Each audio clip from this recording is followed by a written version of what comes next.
Direktorat Reserse Siber Polda Sumatera Utara menetapkan Ratu Talisa alias Ratu Entok, selebgram asal Medan, sebagai tersangka dugaan penistaan agama Kristen dalam video yang diunggah di media sosial.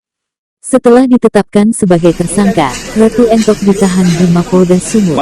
Hadi Wahyudi, Kabid Humas Polda Sumut, menyatakan bahwa Ratu Entok membuat video sebagai balasan atas komentar yang memintanya memotong rambut karena terlihat seperti laki-laki.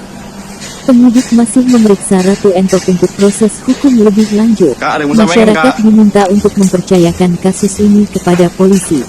Sebelumnya, pada tanggal 4 Oktober tahun 2024, belasan orang dari GAMKI dan GMKI melaporkan Ratu Entok ke Polda Sumut atas dugaan pelanggaran UU ITE dan penistaan agama Kristen. Suangro Lumban Batu, Sekjen GAMKI Sumut, menegaskan bahwa video Ratu Entok telah menistakan agama Kristen. Meskipun Ratu Entok membantah melakukan penistaan agama dan mengklarifikasi bahwa tidak memiliki niat untuk menghina, dia tetap menyampaikan permintaan maaf kepada publik.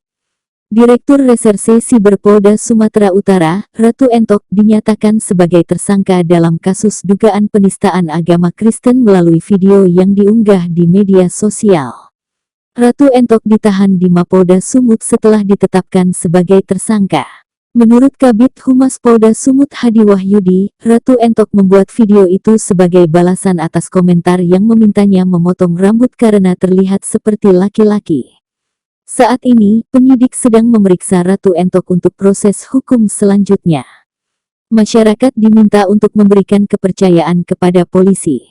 Pada tanggal 4 Oktober tahun 2024, belasan orang dari Gerakan Angkatan Muda Kristen (GAMKI) dan Gerakan Mahasiswa Kristen Indonesia (GMKI).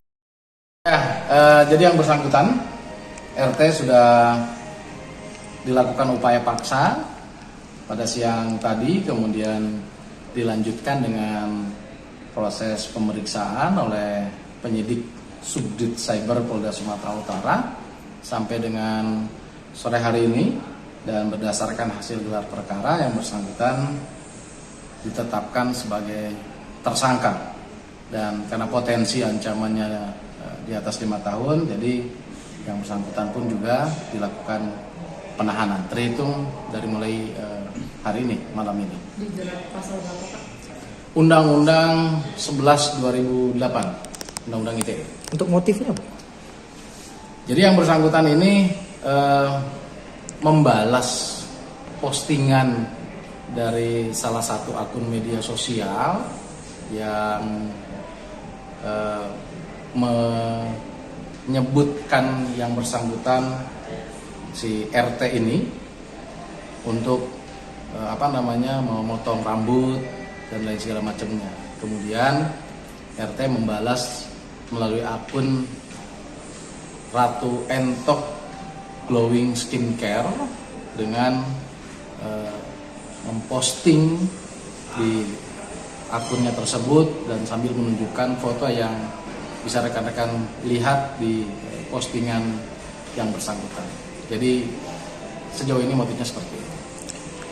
Pak, kenapa ada upaya penuntutan paksa, Pak? Prosesnya kan dilalui dengan tahapan-tahapan ya.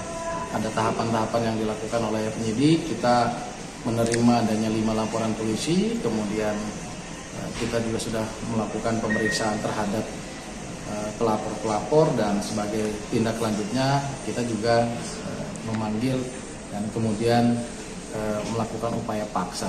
Namun demikian, semua proses dijalani dengan kooperatif oleh yang bersangkutan.